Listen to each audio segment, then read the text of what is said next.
नमस्कार, मी साक्षी न्यूज 24 सह्याद्रीमध्ये तुमचं स्वागत। राज्यात उत्कृष्ट कामगिरी करत कोपरगाव तहसीलने प्रथम क्रमांक पटकावला असला तरी तालुक्यातील सुरेगाव व कोळगाव थडी परिसरात सुरू असलेल्या अवैध वाळू उपशामुळे महसूल विभागाच्या कार्यपद्धतीवर नामुष्कीची वेळ आली आहे।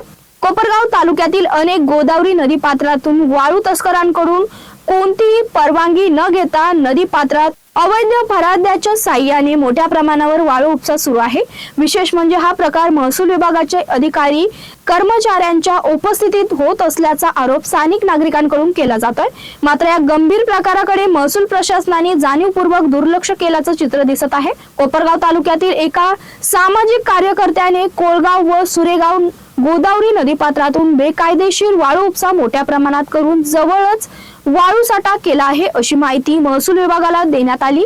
मात्र महसूल पथकाची गाडी तेथे येऊन थांबली। वाळू तस्कर त्यांच्याशी गप्पा मारत बसले, मात्र तो साठा वाहतूक करणाऱ्या तस्करांना रोखू शकला नाही।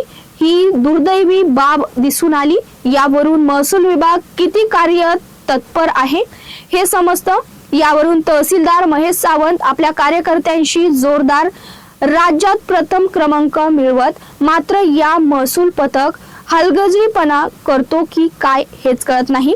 राज्य शासनाने अवैध गौण खजिन उत्खनन व वाहतूक रोखण्यासाठी महसूल विभागाला कठोर कारवाईचे आदेश दिलेत। मुख्यमंत्री देवेंद्र फडणवीस व महसूल मंत्री चंद्रशेखर बावनकुळे यांनीही याबाबत प्रसार माध्यमांद्वारे स्पष्ट सूचना दिल्यात।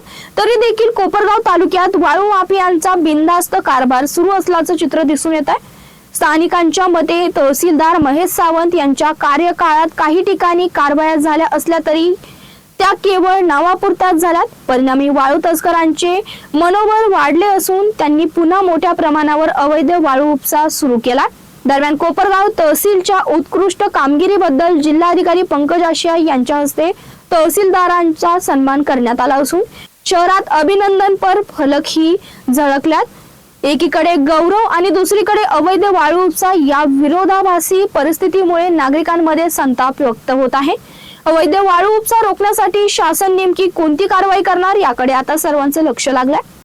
या बातमीचा इथे संपतो। तुम्ही पाहता न्यूज 24 सह्याद्री। कॉंग्रॅच्युलेशन्स वहिनी, बाळ झाल्याबद्दल। पण मी ऐकलंय डिलिव्हरी फार क्रिटिकल होती। आता ठीक आहे ना सगळं? अगं होता थोडा प्रॉब्लेम, पण स्त्रियांच्या आरोग्याची संपूर्ण काळजी घेणारं मातृसेवा होतं ना साथीला। सगळं सुरळीत झालं। किशोर वयापासून ते रजोनिवृत्तीपर्यंत स्त्रीच्या आरोग्याची संपूर्ण काळजी घेणारं अहमदनगरमधील पहिलं स्त्री रुग्णालय Matruseva women's hospital obstetric ICU। किशोरवयीन आणि विवाहपूर्व समुपदेशन, गरोदर माता तपासणी आणि प्रसूती, पहिल्या सिझेरियन नंतर नॉर्मल डिलिव्हरीची सोय। मातृसेवा विमेन्स हॉस्पिटल, सक्कर चौक, नवीन टिळक रोड, अहमदनगर। फोन 9850 20 0017।